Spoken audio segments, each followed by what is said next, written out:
महाभारत काल का एक क्रूर लेकिन अत्यंत शक्तिशाली योद्धा, जिसने अपने बल और पराक्रम से अनेकों राज्य को अपने अधीन कर लिया था।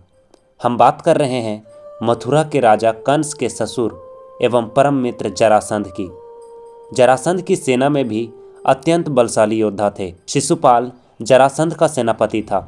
जरासंध के जन्म और मृत्यु की कहानी बड़ी ही रोचक है।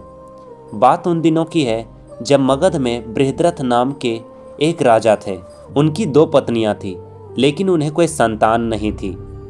एक दिन संतान की चाह में राजा बृहद्रथ महात्मा चंड कौशिक के पास गए और सेवा करके उन्हें संतुष्ट किया। प्रसन्न होकर महात्मा चंड कौशिक ने उन्हें एक फल दिया और कहा कि ये फल अपनी पत्नी को खिला देना, इससे तुम्हें संतान की प्राप्ति होगी। राजा बृहद्रथ की 2 पत्नियां थीं। राजा ने वह फल काटकर अपनी दोनों पत्नियों को खिला दिया। समय आने पर दोनों रानियों के गर्भ से शिशु के शरीर का एक एक टुकड़ा जन्म लिया। रानियों ने घबराकर शिशु के दोनों जीवित टुकड़ों को बाहर फेंक दिया। उसी समय वहां से एक राक्षसी गुजर रही थी।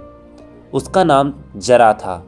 जब उसने जीवित शिशु के 2 टुकड़े को देखा तो अपनी माया से उन दोनों टुकड़ों को जोड़ दिया और वह शिशु एक हो गया। एक शरीर होते ही वह शिशु जोर जोर से रोने लगा।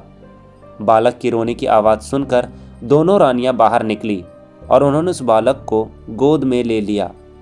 राजा बृहद्रथ भी वहां आ गए और उन्होंने उस राक्षसी से उसका परिचय पूछा।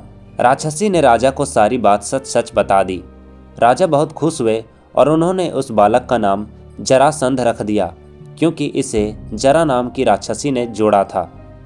बड़े होने पर जरासंध काफी क्रूर और अत्याचारी हो गया था।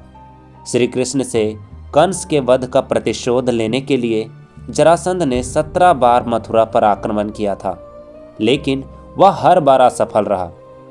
जरासंध का वध करने के लिए भगवान श्री कृष्ण ने योजना बनाई। योजना के अनुसार श्री कृष्ण, भीम और अर्जुन ब्राह्मण का वेश बनाकर जरासंध के पास गए और उसे कुश्ती के लिए ललकारने लगे। जरासंध समझ गया कि ये ब्राह्मण नहीं है। जरासंध के कहने पर श्री कृष्ण ने अपना वास्तविक परिचय दिया। जरासंध ने भीम से कुश्ती लड़ने का निश्चय किया। राजा जरासंध और भीम का युद्ध 13 दिन तक लगातार चलता रहा। 14वें दिन भीम ने श्री कृष्ण का इशारा समझकर जरासंध के शरीर के 2 टुकड़े कर दिए और इस तरह एक अत्यंत क्रूर एवं अत्याचारी राजा का अंत हो गया।